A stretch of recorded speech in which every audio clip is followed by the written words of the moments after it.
What's going on, guys? It's Brandon again, and today I'm bringing you guys a brand new Red Orchestra 2 video. Now, today we're going to be covering a few things in Red Orchestra 2. It's been a while since I've recorded this game, and I just kind of want to touch on why that is. And as you guys know, Red Orchestra 2 is one of my favorite games of all time. It's realistic, intense, it has so much to offer, and it always draws me back in wanting more. And on another note, I also want to talk about this map. It is called Kitajima. This is one of my new favorite maps. It is absolutely intense. This is a really difficult map to play any role on. Let me be honest. I'm playing squad leader, and it was somewhat difficult to play squad leader on this map because it's just full of choke points.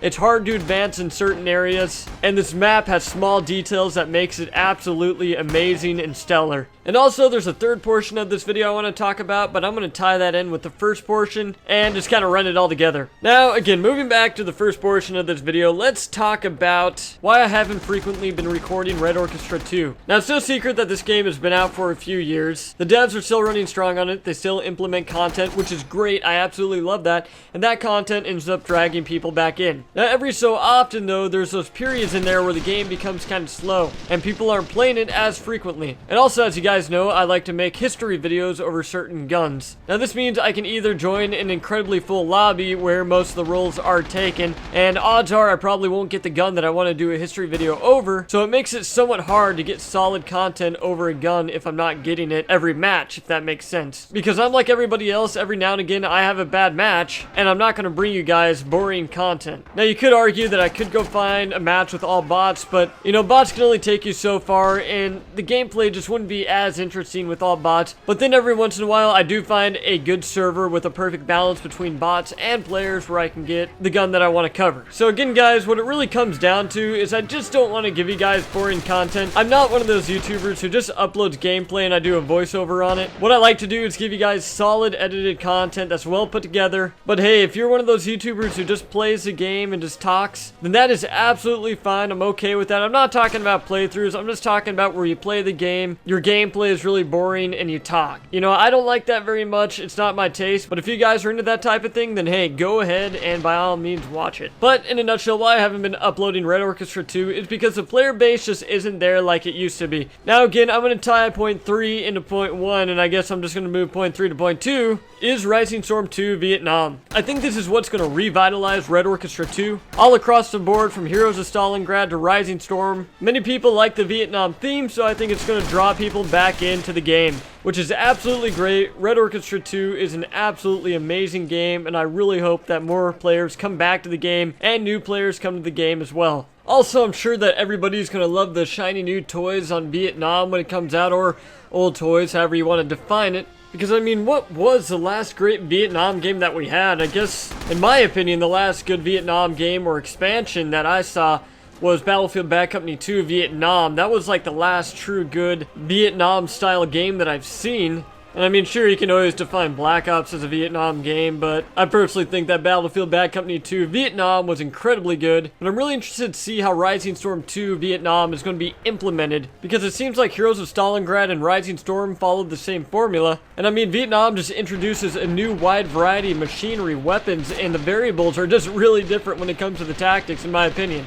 I mean, take this for example. Heroes of Stalingrad and Rising Storm use the base weapon for the class, the Rifleman, as a bolt-action rifle. So does that mean that the base rifle for Vietnam is going to be something like the M14 for the Americans? And then the assault class is going to get something like an M16 or something along those lines? So it's just a little bit more interesting to think about, since fully automatic weapons are going to be a lot more prevalent when it comes to this style of combat and this era that the game is taking place in. Also, we will have the introduction of new air vehicles such as the Huey gunship and the Cobra, which I'm not expecting the Cobra to be flyable. It's going to probably be more of a commander type mode where you can call it in and it strafes the area. And also, I'm sure that a player will be able to take control of the Huey. Maybe it's a chopper gunner. I'm not sure how that's going to work, so it's going to be very interesting to see how they're going to implement that. Then we got to ask the question, what type of air power is the NVA going to get? I mean, the first thing that comes to mind for in terms of ground striking would probably be the MiG-21. And I would have to look it up, but I'm not entirely sure how extensively the MiG-21 was used.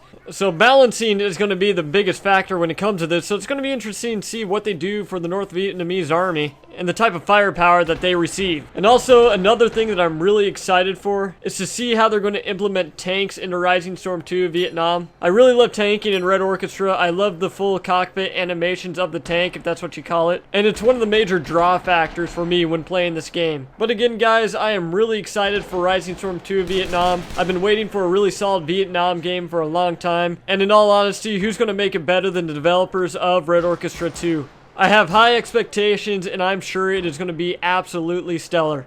But anyway, guys, let's go ahead really quick for the remaining couple minutes of this video and talk about this map, Kitajima. This one's going to be the second point of the video, and I'm going to have another video dealing with this map because I kind of want to cross this map with how to be a decent squad leader. That seems to be something that a lot of people don't understand and they don't know how to do. All they do is they go to the selection and they see a really nice gun on the squad leader selection. They pick that gun and they run out to battle and they get themselves killed. That is not the goal of the squad leader. The squad leader is to keep your team in the fight, keep your squad in the fight so you can keep the momentum going. And I just wanted to show you guys this map in this video so you can watch the gameplay and listen to me talk just to get an understanding of how the map works. It is a very large map and there's so many nook and crannies to set up different tactic spots in. Also, there's so many different ways to attack an objective or defend an objective, so I really want to teach you guys how to be a proper squad leader and kind of mix it with this map so it gives you a really decent idea. Because it really did take our team literally like 20 minutes to get off the beach, and the only reason why we got off the beach was because I implemented some decent squad leader tactics. And I'm not trying to be full of myself, I'm just saying that the other squad leaders were not implementing their proper tactics to get their squad up and over the seawall to get an upper hand on the objective. And I mean, in its basic form, all squad leading is, it's just using basic rules of engagement. Just be smart, do not get yourself killed, and use cover properly. But I'm going to cover the wide array of that in the video so you guys have a really good understanding of how to command the squad and properly work with your commander in the tide of battle. But anyway, guys, I think that pretty much sums up this video. If you have any questions, comments, or concerns, then please leave them down in the comments below, and I will get back to you as soon as possible. It looks like I did meet my 3-day schedule of uploading videos, so I hope you guys appreciate that, and I will try to stick to the schedule on into next week. And again, I will be uploading a squad leader tactics video about how to properly use a squad leader in Red Orchestra 2. Also, if you guys have any video recommendations, then please leave them down below in the comments. I'm always up for doing recommended videos. Whatever you guys say, I really do take it into account. And thanks for all the love and support, guys, on all my videos. I do appreciate the comments and criticism if you have it. But anyway, guys, I hope you enjoyed this video. My name is Brandon, and as always, have a nice day.